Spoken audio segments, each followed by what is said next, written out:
10वां हिस्सा सोना और चांदी खरीदने में खर्च कर दिया। माना जा रहा है कि 2026 में आयात का ये बिल और बढ़ेगा क्योंकि दोनों धातुओं की कीमतें लगातार बढ़ रही हैं। India Bullion and Jewellers Association, silver saw a sharp rise on January 28th. The price of 1 kilogram of silver jumped by 17,257 rupees to reach 3,61,821 rupees per kilogram. सोने की अगर बात करें तो सोना भी 9,000 रुपए फिसला है। यानी कि अगर आप खरीदारी करने की सोच रहे हैं, सोने चांदी की चीजें खरीदने की, ज्वेलरी खरीदने की सोच रहे हैं, तो ये खबर आपके लिए बहुत जरूरी है। और ना सिर्फ ये खबर बल्कि ये समय भी आपके लिए जरूरी है। सोने की कीमतों में गिरावट का मुख्य कारण डॉलर का मजबूत होना माना जा रहा है। अमेरिकी डॉलर पिछले 4 साल के सबसे निचले स्तर पर था, लेकिन कल डॉलर में मजबूती आई। डॉलर महंगा होने से दूसरी करेंसी का इस्तेमाल करने वालों के लिए सोना महंगा हो गया। इससे ग्लोबल डिमांड में कमी आई और सोने की कीमतें क्रैश कर गई।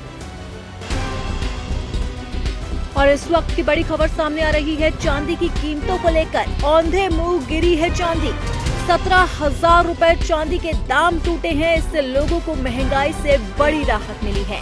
1 फरवरी यानी कि बजट का दिन, ऐसे में चांदी पर सबकी निगाह ने इकोनॉमिक सर्वे पेश किया है, जिसके मुताबिक ग्लोबल उथल पुथल के बीच सोना चांदी निवेशकों के लिए सुरक्षित निवेश है। जब तक ट्रेड वॉर और स्थायी शांति नहीं आती, तब तक सोना चांदी की कीमतों में उछाल जारी रह सकता है, यह आर्थिक सर्वे भी कह रहा है। सोना चांदी में लोअर सर्किट लग गया है। सोना चांदी के दाम इतने गिरेंगे, लोअर सर्किट लग गया है। इस वक्त ये बड़ी खबर है। ये इसको कैसे देखना चाहिए तो एक्सपर्ट्स बताएंगे। पॉजिटिव है आने गुरुवार रात 8:14 ये गिरावट शुरू हुई।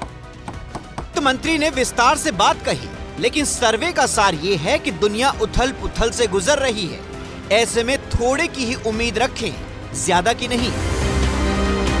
स्टूडियो में मौजूद है। आज फिर से सबसे पहले चर्चा करेंगे चांदी की, सोने की, क्योंकि एक दमदार रैली का दौर चल रहा है। चांदी एवरेस्ट पर पहुंच चुकी है। इतनी बड़ी तेजी चांदी में कभी नहीं आई है। और जनवरी की तेजी के बारे में आपको बता दूं कि इतिहास में 1 महीने में इतनी बड़ी तेजी चांदी में कभी नहीं। कभी सोचा है दोस्तों, जिस देश में रिश्तों की कीमत भावनाओं से तय होती थी, आज वहीं रिश्तों का वजन तोला जा रहा है सोने में। नमस्कार दोस्तों, आप देख रहे हैं पंकज क्रिटिक्स। आज मैं आपसे कोई अर्थशास्त्र का लेक्चर देने नहीं आया, ना ही आपको सोने चांदी के लेटेस्ट रेट सुनाने। आज मैं आपसे आपकी जिंदगी की बात करने आया हूँ। आज सवाल ये नहीं है कि सोना 1.5 लाख का हुआ या 2 लाख का।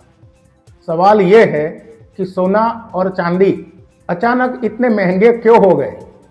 आज अगर आप बाजार जाए तो दाम देखकर सबसे पहले यही बोलते हैं, इतना महंगा। लेकिन क्या ये बढ़ोतरी सिर्फ बाजार की चाल है या इसके पीछे बड़ी वजह है? आइए आसान भाषा में समझते हैं। दुनिया में जब भी युद्ध का माहौल बनता है, अर्थव्यवस्था डगमगाती है, शेयर बाजार डराता है, तो लोग पैसा सोने की तरफ भागते हैं, क्योंकि सोना माना जाता है सबसे सुरक्षित निवेश।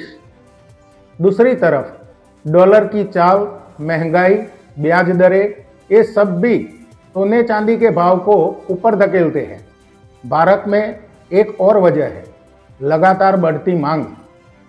शादी, त्योहार, निवेश, हर जगह सोना चाहिए, लेकिन सप्लाई सीमित है। यही वजह है कि दाम रोज नए रिकॉर्ड बना रहे हैं।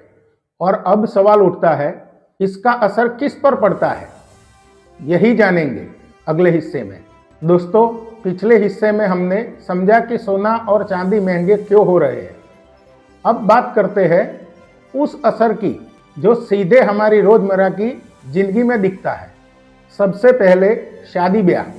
पहले जहां कहा जाता था बेटी की शादी में सोना जरूरी है, आज कहा जाता है जितना बंद पड़े उतना ही सही। कई परिवार गहने कम कर रहे हैं, शादी टाल रहे हैं या कर्ज लेकर समाज की उम्मीदें निभा रहे हैं। अब बात करें त्योहारों की। धनतेरस और अक्षय तृतीया पर पहले लोग खुशी खुशी छोटा सा सिक्का ले लेते थे। आज वही लोग भाव पूछकर चुपचाप लौट जाते हैं। सबसे ज़्यादा दबाव है मध्यम वर्ग पर, जो न बहुत अमीर है न बहुत गरीब, जो हर साल थोड़ा थोड़ा जोड़ता है। अब वही सबसे ज़्यादा उलझन में है। सोना अब परंपरा से ज़्यादा तनाव का कारण बनता जा रहा है। लेकिन कहानी यहीं खत्म नहीं होती। इसका असर सिर्फ पैसों तक सीमित नहीं है। धातु की चमक बढ़ती गई और इंसान की नींद घटती गई। दोस्तों, अब बात करते हैं उस पहलू की जिस पर कम चर्चा होती है। भारत में सोना अक्सर महिलाओं की सुरक्षा से जुड़ा होता है।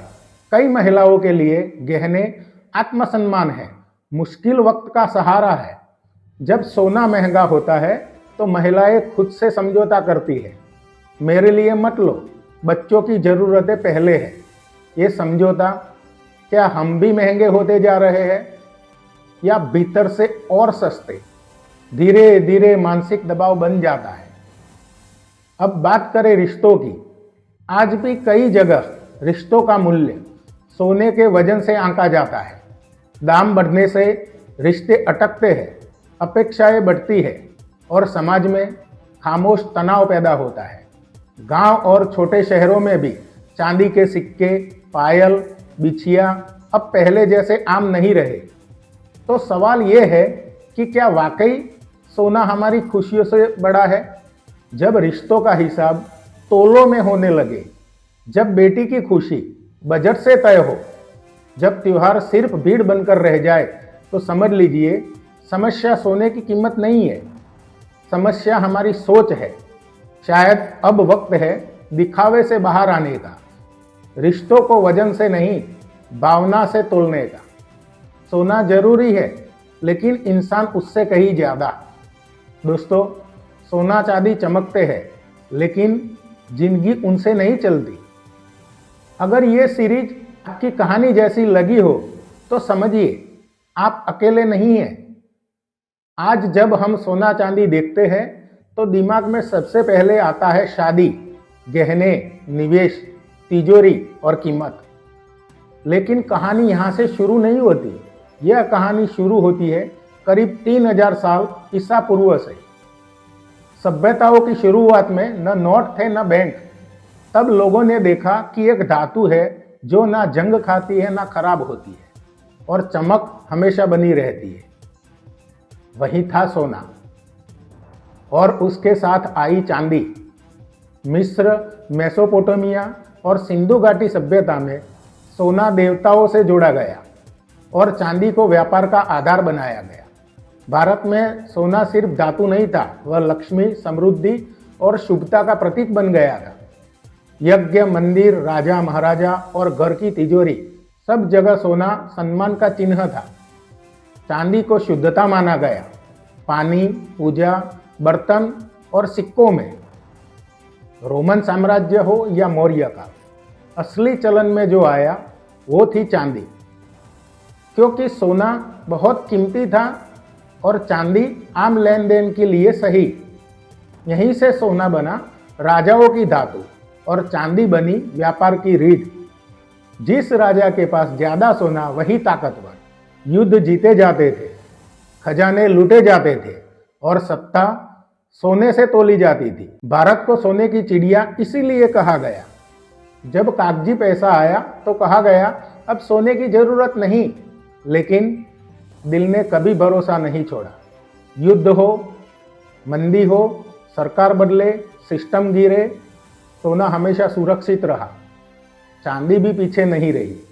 आज वह गहनों के साथ इलेक्ट्रॉनिक्स, सोलार और मेडिकल में जरूरी बन चुकी है। आज भी जब दुनिया अनिश्चित होती है तो लोग भागते हैं, बैंक नहीं, शेयर नहीं, बल्कि सोना और चांदी की तरफ। 5000 साल पहले जो भरोसा बना था वह आज भी वैसा ही है। सोना और चांदी ना सिर्फ धातु है, ना सिर्फ निवेश है, वे मानव इतिहास का भरोसा है। कल भी थे, आज भी है और शायद हमेशा रहेंगे। लगे हाथ आज के भाव 30 जनवरी 2026 के भी जान लेते हैं। 24 कैरेट सोना लगभग 1,65,000 से 1,68,000 प्रति 10 ग्राम के आसपास है। 22 कैरेट सोना लगभग 1,53,000 से 1,54,000 प्रति 10 ग्राम के पास है। चांदी का भाव लगभग 3,60,000 से 3,85,000 प्रति किलोग्राम के आसपास है। ध्यान दें, ये भाव बाजार और शहरों के हिसाब से थोड़े बहुत बदल सकते हैं। आज का मार्केट ट्रेंड भी जानते हैं तो कीमतें गिर रही है। आज सोने और चांदी दोनों की कीमत में गिरावट आ रही है। खासकर चांदी का भाव तेजी से नीचे आया है। इसके पीछे की मुख्य वजह हो सकती है डॉलर की मजबूती, ग्लोबल मार्केट का मूड, निवेशक प्रॉफिट लेने लगे हैं यानी प्रॉफिट बुकिंग कर रहे हैं, वैश्विक आर्थिक संकेत अनिश्चित है। इन बातों का असर बाजार पर पड़ा है और कीमतों में नरमी दिखी है। सोना परंपरागत रूप से बचत का सुरक्षित साधन माना जाता है। जब मार्केट अनिश्चित होता है तब सोना अक्सर सुरक्षित निवेश बनता है। अगर आप 3 से 5 साल या उससे अधिक के लिए सोना रखना चाहते हैं, यह हेज के रूप में अच्छा हो सकता है। ध्यान रखें, सोना की कीमत में उतार चढ़ाव जल्दी हो सकता है। हालांकि गिरावट का मतलब सही समय भी हो सकता है, पर भविष्य के रिटर्न की कोई गारंटी नहीं है। चांदी का उपयोग औद्योगिक डिमांड, खास करके सोलार और इलेक्ट्रॉनिक में भी होता है। इसलिए चांदी सोने की तुलना में ज़्यादा वॉलेटाइल होती है, यानी भाव जल्दी ऊपर नीचे हो सकते हैं। अगर आप थोड़ा रिस्क ले सकते हैं और छोटी या मध्यम अवधि के लिए सोच रहे हैं, तो थोड़ा हिस्सा चांदी में एलोकेट करना समझदारी हो सकती है। उपयोग के हिसाब से खरीदें, न सिर्फ निवेश के लिए। अगर भाव गिरा है और आपको गहने चाहिए तो ऑफ सीजन में लेना फायदेमंद हो सकता है। निवेश के लिए एक मुश्त पूरा निवेश तुरंत ना करें। डॉलर कॉस्ट एवरेजिंग अपनाएं, यानी समय समय पर थोड़ा थोड़ा खरीदें। भाइयों और बहनों, आज हर तरफ एक ही सवाल घूम रहा है, सोना ले या चांदी, रेट बढ़ेगा या गिरेगा। लेकिन मैं एक किसान हूँ और मेरा जवाब थोड़ा अलग है। मैंने सोना भी देखा है और चांदी की चमक भी देखी है, लेकिन मैंने वो भी देखा है जब पेट भूखा हो और हाथ खाली हो तो सोना तिजोरी में रखा रह जाता है, पर जमीन हमारे साथ जीती है। बारिश पड़े तो खुश होती है, सूखा पड़े तो हमारे साथ रोती है। भाइयों, सोना बेचोगे तो खत्म हो जाएगा। जमीन हर साल कुछ न कुछ देती है। एक फसल कम हुई तो दूसरी संभाल लेती है। एक साल घाटा हुआ तो अगले साल उम्मीद देती है। जमीन सिर्फ मिट्टी नहीं होती, वो माँ होती है। माँ को कोई ब्याज पर नहीं तोलता, माँ को कोई रेट से नहीं आंकता। आज लोग कहते हैं जमीन छोड़ दो, शहर चलो, सोना खरीदो, आराम से रहो। लेकिन मैं पूछता हूँ, अगर किसान जमीन छोड़ देगा तो देश को खाना कौन देगा? सोना पेट नहीं भरता, चांदी भूख नहीं मिटाती, लेकिन खेत का एक दाना पूरे परिवार को जिंदा रखता है। मेरे लिए सबसे बड़ा इन्वेस्टमेंट ना सोना है ना चांदी है। मेरे लिए सबसे बड़ा भरोसा मेरी खेती की ज़मीन है, क्योंकि जिसके पास ज़मीन है वो कभी गरीब नहीं होता। जिस दिन रिश्ते भारी लगने लगे उस दिन समझ लेना समाज हल्का हो गया है। जिंदगी उससे कहीं ज़्यादा जरूरी है। अगर आपको ये बातें आपकी अपनी लगी हो तो इस वीडियो को सिर्फ लाइक मत कीजिए, इस पर बात कीजिए, शेयर कीजिए और चैनल को सब्सक्राइब कीजिए, क्योंकि बदलाव खामोशी से नहीं संवाद से आता है। मैं हूँ पंकज और आप देख रहे थे पंकज क्रिटिक्स। फिर मिलेंगे एक और सच, एक और सवाल के साथ। धन्यवाद।